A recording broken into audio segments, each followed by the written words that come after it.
Hi, I'm Dave Bonsall and this is my coloured card on sealing wax. Now the wax comes in several different colours. We have natural, just a good old fashioned plain natural wax. There is bicycle blue and bicycle red. Now these colours have been matched, properly officially matched with bicycle red and blue, so they are exactly the same colour. We have Sharpie black and Sharpie grey. Now there are reasons for having these colours. First of all, if you perform card on sealing and you have your wax in a small tub and you sneak it out with an elastic band and put it around the packet, if for example you have a red pack of dirt bikes and you have your standard card on sealing wax on there, there is a chance that that could flash and it could be seen.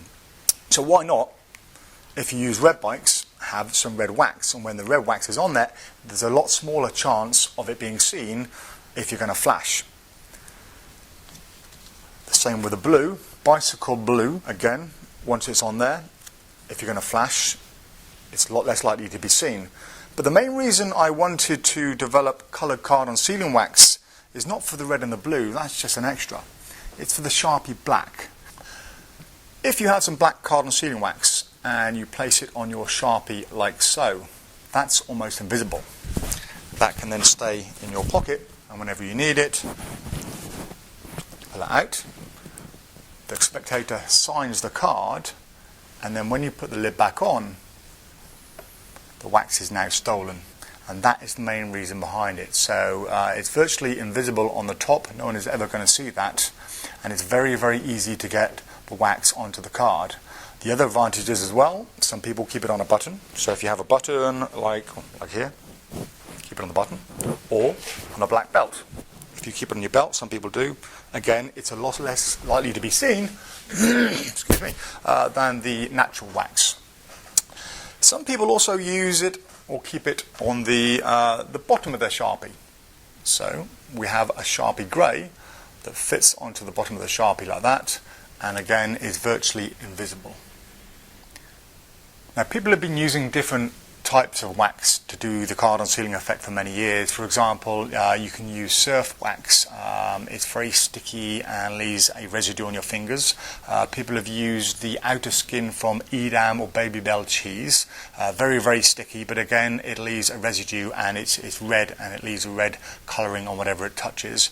And other forms of wax, once you make a small ball, you're left with this horrible sticky residue on your fingers, and that's one of the things I didn't want. So I commissioned a company in the UK who specialise in making pharmaceutical grade wax to develop a wax specifically for the card on sealing effect. I spent a couple of days down there, and over the few days they mixed up lots of different formulas and ingredients, and they came up with this wax. Now the colouring itself is wax-based colouring, so once it sticks to the sealing it won't leave any colour on the sealing itself, and it had to be sticky but without leaving the residue. So this is what they came up with. This is the final choice I went. It's a nice soft wax, and if I just place it on here, you can see the slightest of touches it sticks, and when you remove it, it doesn't leave a residue on there. So once again you can see it sticks perfectly. It's nice and tacky, but it won't leave any kind of residue. So it is 100% formulated for the card on sealing effect. So the wax itself comes in 5 different colours, but it also comes in 3 different sizes. So we have the large 50-gram tub over here. We have the slightly smaller 30-gram tub and the very small 15-gram tub. These are ideal to put in your pockets, don't take up a lot of space, and you get an awful lot of performances out of this size. So that was the Prop Dog card on sealing wax.